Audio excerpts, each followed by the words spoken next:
Hello everyone, welcome back to the Handspinner Review Spot YouTube channel. You can click on the link in the description below to go over to our Facebook page, and if you like what we're doing here and are interested in hand spinners in general, then please subscribe here. That really helps keep the channel running.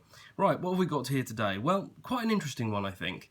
This is the Triad by Damned Designs. And you may well have seen other review videos of this because it has done the rounds via the review scene, and we'll get to that in a minute. But first of all, let's do some size comparisons. So we'll move its pretty box out of the way, but we will come back to that and have a look at its size in comparison to some others. There we go. This is obviously the stainless steel version I've got out on the table here, but we'll have a look at the brass version too. There's the Turnian next to it there. We'll put a tri-stubby in frame.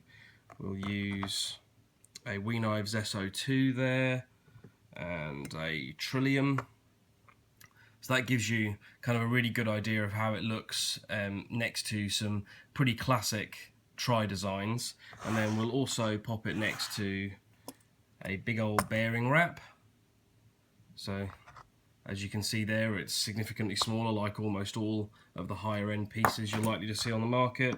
And we'll put it next to a couple of bar spinners just for the sake of reference. There's a compass and a stubby. So there you go, that gives you a pretty good idea, I think. So, the Triad. This was designed by a gentleman called Adrian D'Souza. I hope I'm getting his pronunciation right there. And he was quite clever about how he did this, in my opinion. He got in touch with a number of different reviewers, most of the main reviewers on YouTube and elsewhere he spoke with, and kind of gathered opinions on what they thought of different designs, and yeah, just generally pulled all the resources available. And he showed me these in various stages of his design process, and this is what he came up with. So before I go any further, let's just have a quick look at the other one and the box. Now, the box is pretty. It's a pretty complex piece of kit. It's obviously Chinese made, like the spinner itself, and we'll come back to that. It's got this laser cutout design on the top and the Damned Design sort of holographic sticker. The different colours, or different materials I should say, brass and stainless steel, are indicated by a little dot there. It's a cheap and cheerful piece of craftsmanship, but when you consider that these come in at around $50, it's kind of remarkable that this is there at all, to be honest with you, for that price. He didn't really have to do that, excuse me. So when you open them up, as you can see, you have another thing which he didn't really need to do at the price, which is he's given you two different styles of button and then a little insert card there as well. So in general, it's just very, very complete. And we'll pull out this one here to show you the differences. And keep watching because there will be giveaway details for the brass one here as well. So these are the two designs. Weight wise, you're looking at a difference of, there's a fair difference between the two of them. This one here is a stainless steel, obviously, and that one is 63 grams, and then this one here, the brass, that one is 70 grams. So let's have a chat about them. The design itself is really the greatest selling feature here, I think, and on first glance, you could be forgiven for thinking that this would be a very sharp and uncomfortable design to use, particularly over long spin sessions. But remarkably, it isn't, and we'll go into why that is.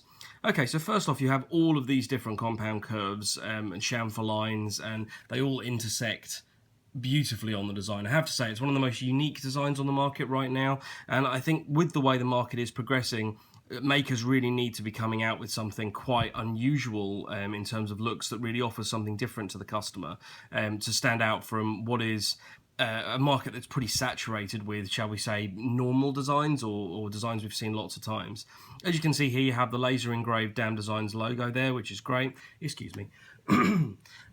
Yes, the Damned Designs logo there, which is nicely done, nice little feature. And the stainless steel one has this fantastic machined pattern all over it, which I think works really nicely with the shape. And speaking of the shape, how does it work ergonomically? Well, remarkably well. This is actually a slightly thicker edge than you might think, and it's perfectly rounded. And then the divot here catches the finger really nicely, so it's incredibly comfortable to fidget with if you're someone that likes that kind of mindless catch and release. It's great. There's only really one place that you should be vaguely careful of, I suppose, which is the tip. But I mean, even then, I can catch it on the tip, I can stop it on the tip, and it's not uncomfortable at all. Virtually any fidget style works really, really well. And this particular angle here means that it launches off the finger very comfortably indeed in a very natural way. The brass version has a brushed finish, and personally speaking, I don't like that as much as the machine finish. I think it looks a little bit more messy perhaps, although this should patina up particularly nicely. As you can see, you've got a Decagon 10-sided button arrangement here for the one that actually comes on the spinner when it ships, and then there's also this round version. There was some discussion, I think, about this being too similar to the Portal button by Random Fabrications when it was first designed. To be honest, as much respect as I have for Emerson and everything that's going on at Random Fabrications, I think his work's beautiful. I don't think you can really get too upset about concentric circles.